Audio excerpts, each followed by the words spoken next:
I was just thinking, I've always said this. Where was the closure to the pandemic? We went through a lifetime of loss in a very short window of time. Chaos, uncertainty, all in a matter of a few months. Then it went to a year, and then our whole world changed.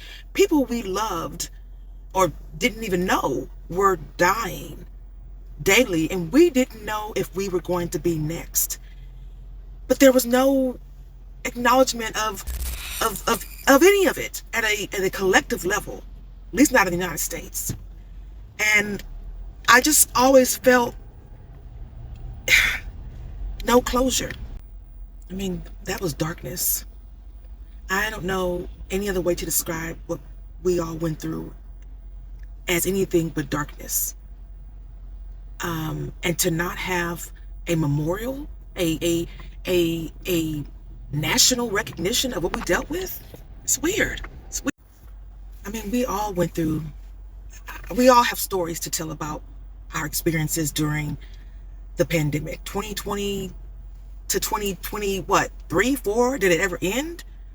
I mean, I've literally had COVID 4 or 5 times. I was hospitalized for it in 2021. What are your COVID stories? Have we collectively had the talk about how our lives have changed since 2020 and the darkness that has descended upon us? And I'm not discounting previous times in our world, in our country, where we've dealt with dark times, but that was something different. And to not have a national day of honor or service or memorial, it just feels odd. It feels like we didn't have it because it wasn't over yet. And it hasn't been. Here we are in this chaos of division, of darkness. And when I say darkness, I'm speaking of pure evil. I'm speaking of pure evil.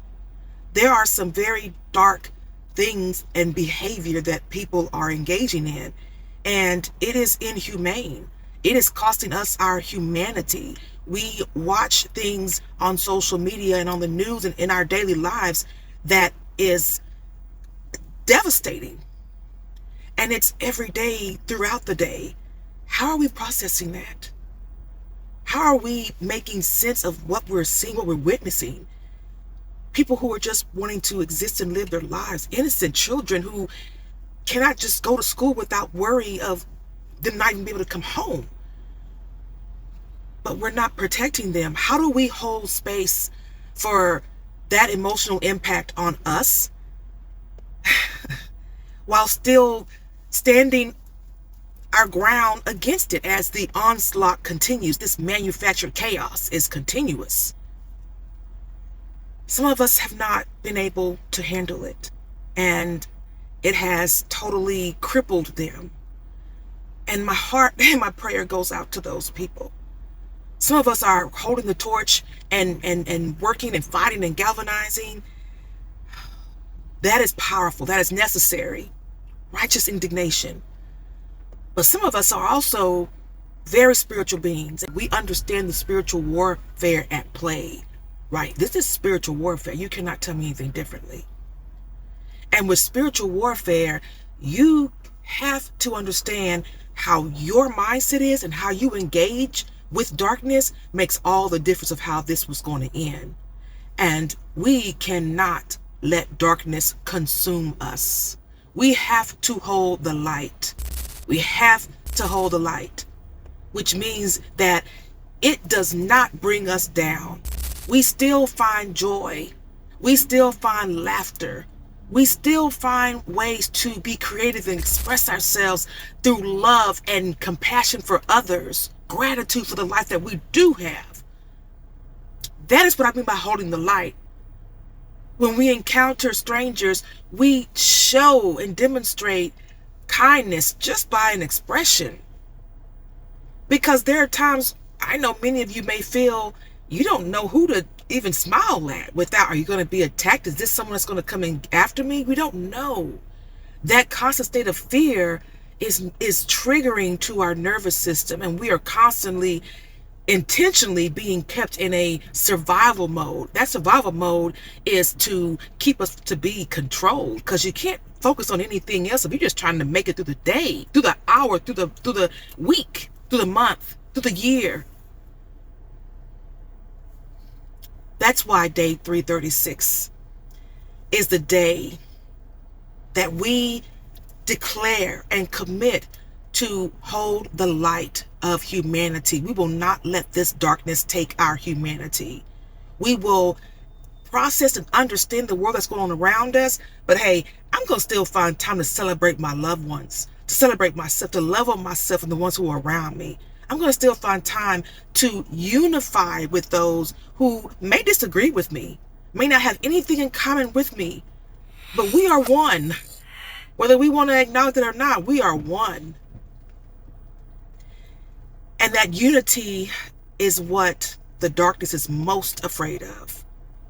Why we have so much division, why social media is such a cesspool of hate, and the rage baiting.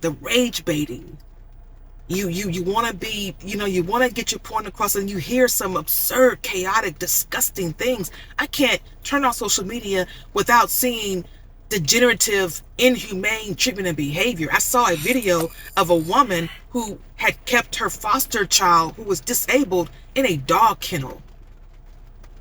A dog kennel. This is what we have become. Is this what we have become? I reject that. I reject that. You're not taking my humanity from me. I will love on my loved ones. I will have joy in my life. I will experience happiness in spite of, because it does not come from anything external. It is from within. My light is from within. And I'm calling on everyone else to hold the light with me on December 21st, 2025. That happens to be winter solstice, the shortest day of the year, the darkest day of the year, but it's celebrated as the return of the light. We're coming out of the darkness, guys. This has to end. We're going to have to put an end to this. And we have the power. We have the power. There are many things to be sad and depressed about. I'm not making a lot of those things. But for those of us who are able to step out into the light and carry the torch for everyone else collectively, there are many of us that can do that. So I am proposing, well, I'm not proposing, I am creating an event that you have the opportunity to take part in locally by being one who holds the light as well through a day 336 unity circle. I have my website. I'm still building some toolkits for resources, but check it out at day336.org. Sign up for the mailing list to get updates. But for 3 minutes and 36 seconds, we're going to intentionally engage in an energetic flow of love, of community, of unity. We're going to lock arms. We're going to lock arms with whoever is there with us. And you might do this in the comfort of your home, your backyard, the park, the community center. You may do it virtually with your book club. Doesn't matter. However you hold the light and you make a declaration that you will restore and maintain humanity. We will not succumb to the darkness. Will you hold the light with me? I'll see you on December 21st.